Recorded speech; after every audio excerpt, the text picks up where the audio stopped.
Okay, so my name is Douglas DeMaio. I work for SUSE for the openSUSE project. So I'm the one employee that's full-time, completely dedicated to openSUSE. And I go to these conferences all the time. Not necessarily a Barcamp. This is my first Barcamp, but I go to various conferences and I see a variety of different people discuss certain things. So anyway, I thought, well, let me just do a talk about some of the things I've observed in open source throughout the years. I'm relatively new to open source. I would assume that most of you actually have more experience than I do long term. I used to work for the military. I was in the Army, and then I worked for the military as a civilian. And then I got married, stayed in Germany, and worked as a 40-year-old intern at Siemens, right? So during that time, I got hired by SUSE, and I didn't know much about open source at that point. So my experience is basically coming from October 2014. Now, granted, it's a steep learning curve, but I have learned a lot of different stories about open source and where it got started, and sort of did a little bit of research on it. So anyway, who contributes to open source? This is just a general interactive question for you all. I mean, can you give me some examples? Yeah. My friend does. Okay. He had his first two patches accepted for KDE, and he's working for Red Hat. He's working for Red Hat, okay. Anyone else? Companies, right? Yeah. Different people that might, I was having a conversation the other day with one of the guys. He was an electrician, right? And he actually works for OwnCloud, but he kind of went down the path of just getting involved and contributing, and then it's led to a future for him, and that's not what he was trained to do, right? His house building was quite different. Actually, the reason why I use this picture is because I was in Kiel, and there was a guy at the conference running around like that, right? Yeah. so I mean, you meet a variety of different people. You quickly realize, being in the open source world, that there are many different minds and many different individuals who basically, they're there for different reasons. They're contributing to open source for different reasons. I mean, you take a look at Solomon. I mean, here's a person who is very passionate about free open source software, right? And partially, I think some of that could have been a reaction to Bill Gates. He wrote a letter to hobbyists and was basically like, hey, we put all this software together, and it averages out to like $2 per hour, they said, or he said.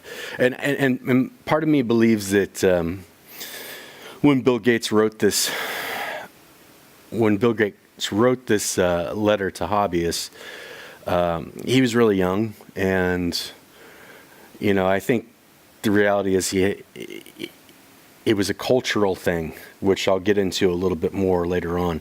But he kind of took a certain stance, and perhaps it was his youth that really led to that. So, going to the next question that we have here, what do these two projects share?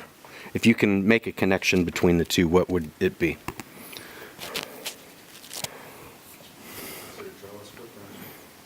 Okay.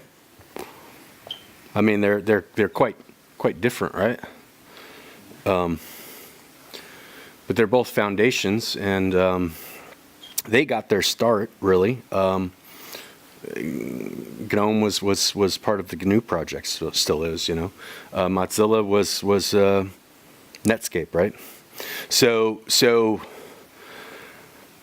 what you have here, though, in that point where they kind of started up and where they're at today, their success has primarily been through corporations, right? Corporations have somehow backed these projects for whatever reason. Obviously, they had a reason for it, and it helped their business probably, right? So at least with GNOME, you can look at, you look at all the different companies that support GNOME, and then Mozilla itself, you take a look at that. That was initial startup funding, and then all of a sudden you have other communities getting involved. You have Google, you have you have Yahoo. I think it's going back to Google, but Rust programming. We know about the programming language Rust. That's funded by Mozilla, right? So, and that goes down a completely different path, right? Because we're looking at Rust as possibly, replacing C, right? So, that's these areas just really expand. So I'm going to go into another question here. What do these projects share?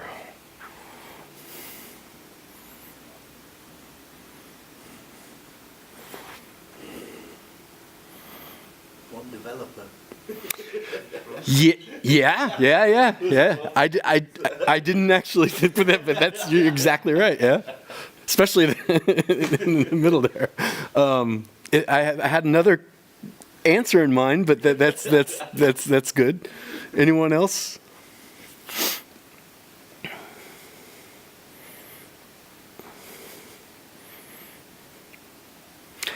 Well, I can't exactly put the name together for C++ who put that out. I think it was with Raspberry Pi, right? He's in the UK. Urban. I can't think of his first name. I think it's Keith. I'm not sure. Or Upton. Of course, we know Linus, right? He's from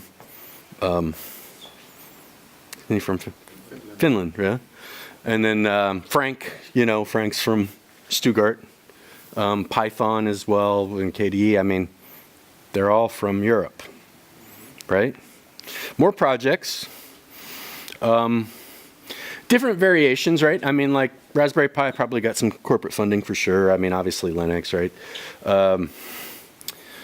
OwnCloud, NextCloud, more of a backing behind with venture capitalists. KDE, right? Foundations are in the individuals. They all came together with a common goal, common theme. And so what I'm leaning to here, the answer is it's all from Europe, right? Everyone that actually started these projects are from Europe. So separation here, sort of this idea that I'm working down with this theory. So another, that's strange. Okay. Yeah. So we'll just take each step. So Ubuntu and SUSE, right? They're also from Europe. Yeah. Well, you could probably say that Ubuntu's from South Africa, but the fact that that's where they're headquartered. Red Hat, obviously in the States. This is where I'm starting to go down the path of this theory, right? So, what's the difference in education systems in the U.S. and Europe? Just a couple things off the top of your head. What might there be? USA is very expensive to study. Europe is generally free. Okay. Europe usually very general studies before you hit college. In the United States, there's general studies in college. Okay. Anyone else? You say it's different from town to town, how good the education is, and in Europe it's more state-driven and not city-driven. Okay. You, maybe? So, and what about if you're in high school, or if you're in going to university in Europe, right? At least I know in Germany it works this way. I assume it works in other countries in Europe, but your parents fund you, right? I mean, you don't have to. You don't have to much worry about. I mean, you could obviously have a job, but the but the job itself is not necessarily. You know, I mean, you have a lot of free time. At least you could potentially, right? And in the U.S., I mean, I'm basing this off of my experiences. I have a bachelor's in phys ed and a master's in business administration. Fortunately, I was able to get all that funded for free through working for the military. But when I was getting my bachelor's, there's no possible way I could sense contributing to open source.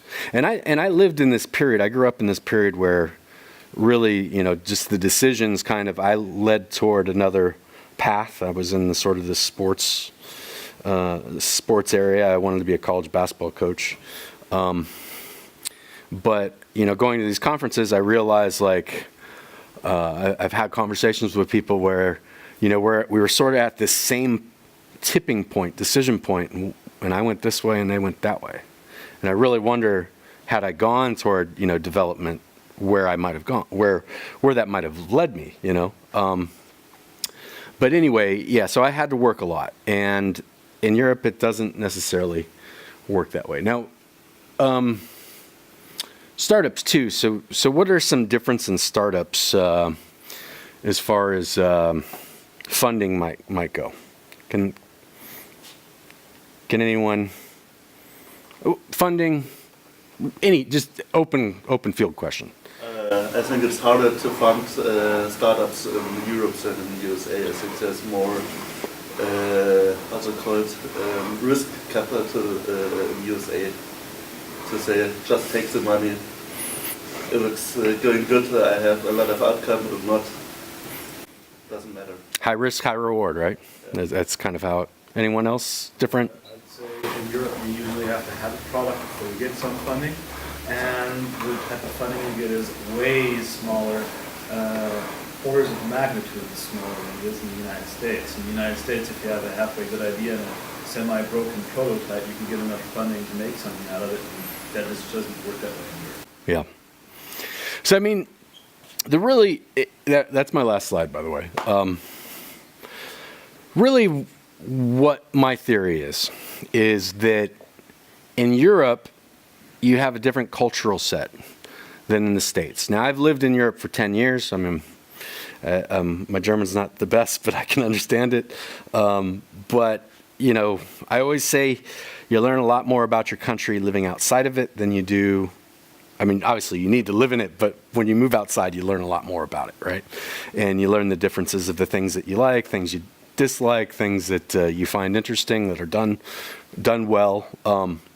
And I believe that Europe has a strong sense for contributions to open source.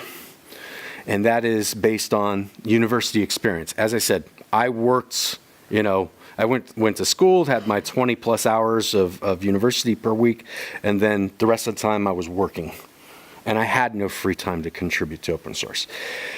And in Europe, I find that there are a lot more contributors that start out here. You know, I mean, there's that community sense building. You know, as I said, KDE started out in Erlangen. That was actually where the first academy was at. So GNOME actually does their annual conference in Europe. You know, what's the biggest open source conference in the world? FOSDEM, Europe. You know, and that's based off of some guys going to Brussels and drinking, and you know, and next thing you know, the conference is almost 20,000 people. And so my theory is that exists, that it's very strong in Europe, and that there are certain reasons for that being, like, you know, just the policies that have been made here, which I think is great. And I don't necessarily know how, I don't think that's going to change in the U.S. because the U.S. is very capitalistic, you know. the funding's easy, but then like, you know, then they have problems with, getting people to work, you know, hiring people. They have to import their workers from other countries because their policies are not necessarily meant to support, like, you know, building that and sustaining that internally. Where I think, you know, here in Europe, it is sustainable. I mean, granted, there are a lot of different projects out there, and there's more work than possibly anyone could do, but you know, I think we're doing a lot better than the rest of the world. And really, when you look too in Asia, I mean, that's starting to grow big time.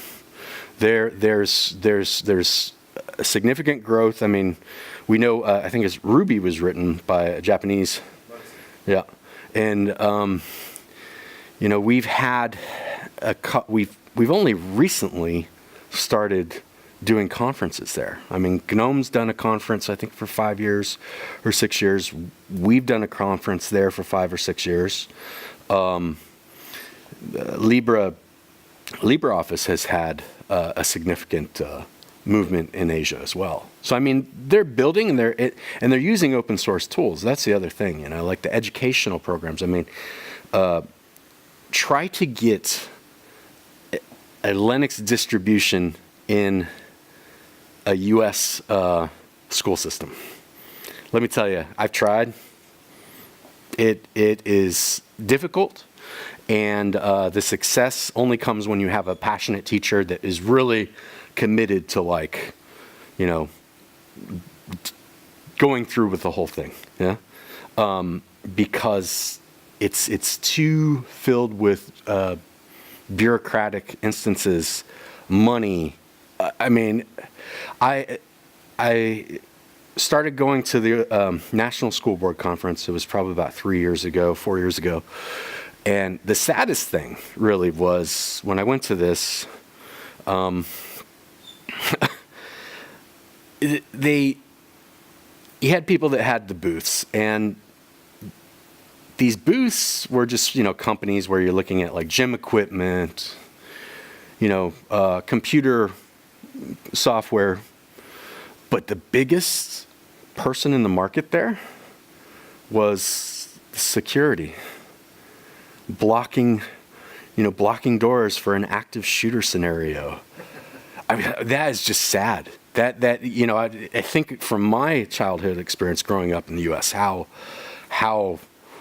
far it's gone down. It's just so sad to see. And you know, being there, you'll have these conversations with these administrators, and there are some good school systems, as you mentioned, that you know, the school systems are separate. You know, there isn't a unified aspect. But then implementing curriculum is also quite difficult. So a couple months ago, I was in Denver for the Libre Application Summit. It's dealing with Flatpak, Snaps, App Image, things like that. And we had 2 Ivy League professors there. And they were explaining why open source is not being taught at universities so much in the US. And their reasoning for it was that they look at their curriculum, basically, I think it was like, so they had to brief it 1 year and then it'd be implemented 2 years later, right? I mean, think about open source and how quickly it's changing. I mean, how can you possibly teach something based on that sort of timeline? Doesn't work. Now, I think at least in Europe, I didn't go to university here, but I would assume, I mean, maybe some of you can help me out here. Are you able to use that open source software? I mean, in your universities? Are you taught open source software in universities? I don't know, I wasn't there. Absolutely.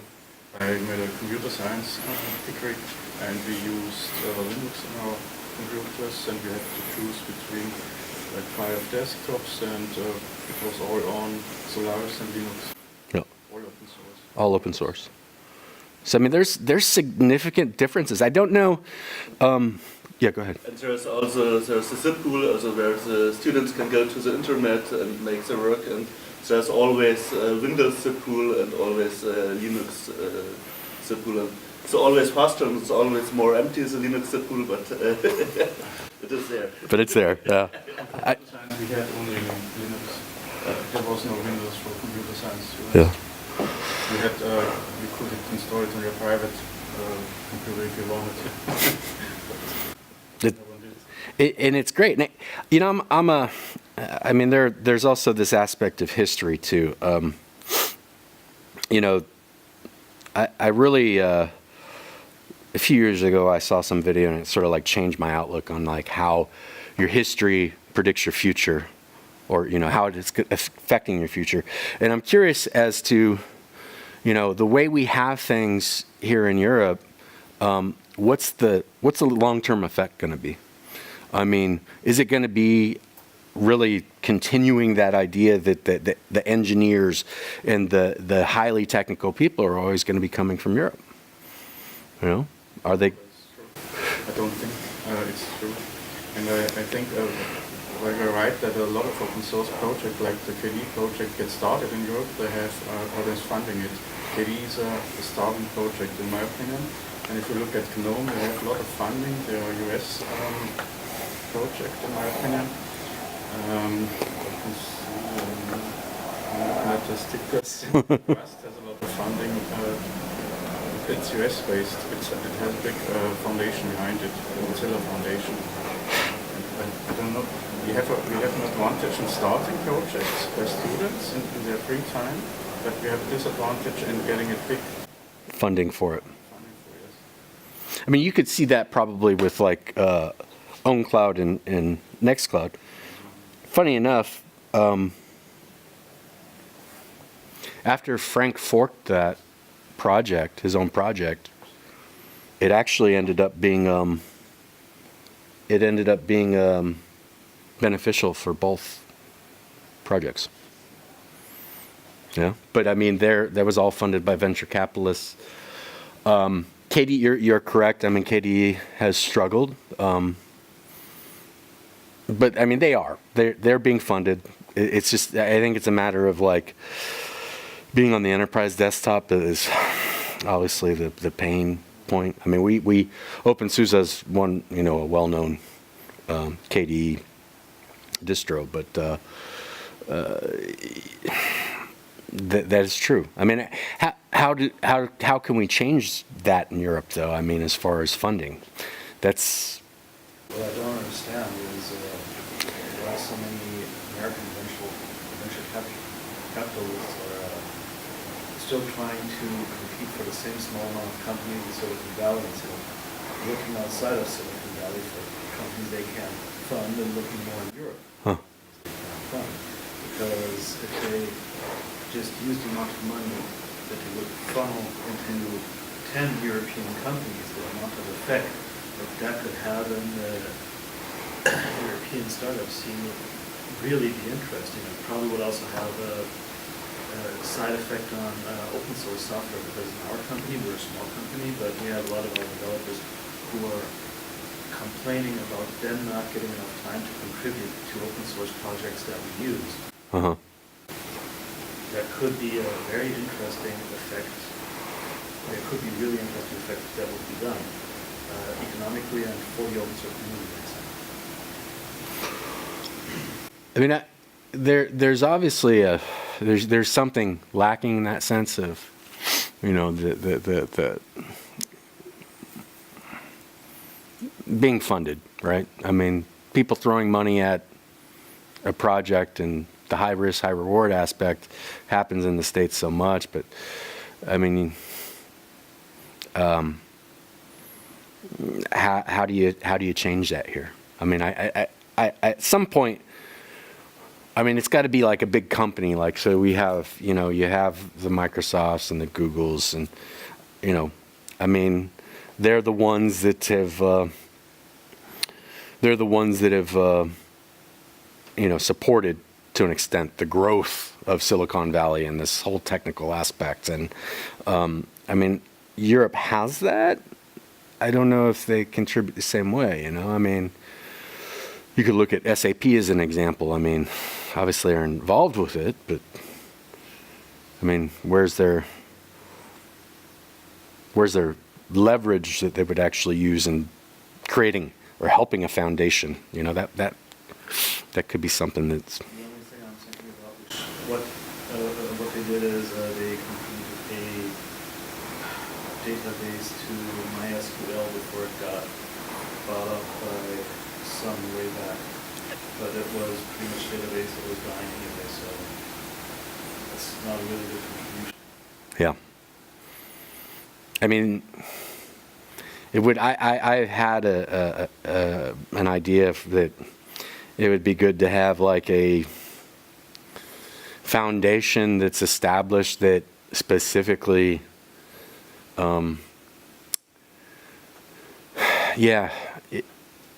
it wouldn't necessarily be a venture capitalist, but it would be like, you know, just a fund that's that different companies can contribute, and then that foundation actually specifically looks at first project. Definitely, it would help.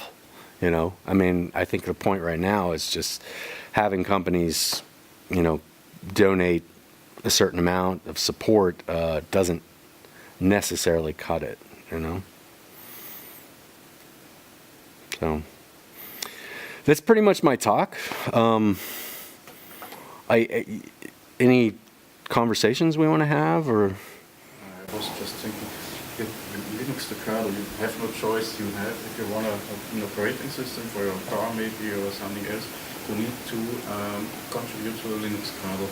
If you have like a desktop, you have choice. Mm-hmm. And in US, the obvious choice is GNOME, and in Europe it's probably KDE. So you have this choice, and it makes no sense to contribute to KDE because there are so many competitors. You have 5 desktops. Which one do you choose? Which one do you support? It's like this LibreOffice, OpenOffice thing. And this battle is over, but in the desktop it's not over. It's not going to end on the desktop either. I mean, the thing is, you had quite a lot of window managers before you ever had desktops. So once we go over to having desktops by a ship, the problem that you have choice go away. And now you don't choose between OpenBox, Window Maker, whatever. I just have a choice between GNOME and Mate and XFCE and LXQT and so on and so forth. Maybe it's going to look a bit different if we ever manage to get to Raven, because there are window manager equivalents coming along again. So let's see where that leads us. But you will not be able to remove the choice from the desktop. I mean, you also have a choice of kernel, a choice of user land. If you don't like Linux, you can always use FreeBSD, for example. I mean, that's also the problems for the teachers. Teachers don't want choice. Teachers want to set up system, and a seminar, a teacher who teaches them how to use their system. And if you give them Linux and say, okay, you have a package manager, you can choose whatever you want. You have an openSUSE with 10,000 of packages, choose whatever you want. That's not good for teachers and for offices. In a sense, you could sit there and say it lacks focus. It lacks focus in a sense. I like the choice, but I can see why it hurts other people, like teachers. They are not computer scientists, they are not geeks. Yeah. They want to teach, they need a PowerPoint and a Word and an email and a browser. But as far as I do know, we have 2 school and teacher-specific distributions. It's like one is Red Hat-based and this one is Ubuntu-based. Mm-hmm. So that's pretty much the main choice most people have in Linux anyway. Do you want something that's based on RPM, or do you want something that's based on the Debian package manager? Right? So it's just 1 or 2. That's it. If you go with closed source, do you want Mac or do you want Windows? I mean, you can look at 2 choices. I mean, Raspberry Pi is also an interesting thing too, right? With that going into schools, because you're looking at deb packages and things like that. So. Settings are a little bit more rounded still But I mean, it is, you see teachers that are, creating that maker environment, that's quite good. But yeah, maybe that's why Microsoft was so successful. It was very narrow focus, but obviously that has a lot of other problems too, But I completely agree. Occasionally I've been contacted by professors, even in the States, they'll go over like a Linux class. And usually in community colleges, because that's where it happens. It's university level doesn't seem to happen, but the students just really don't get that idea of all that choice. What do I pick? What's the difference between GNOME and KDE and XFC? Yeah. You find your way, you find your favorite, and that's what teachers don't like, and students don't like.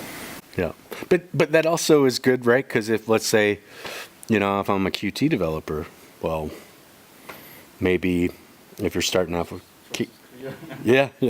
So I mean, there are benefits. Maybe it's sort of just that's the path you end up in life with, what you like, and give them choices in the beginning. It's just hard to explain where those choices could lead. So, any other questions or thoughts? Something we want to share?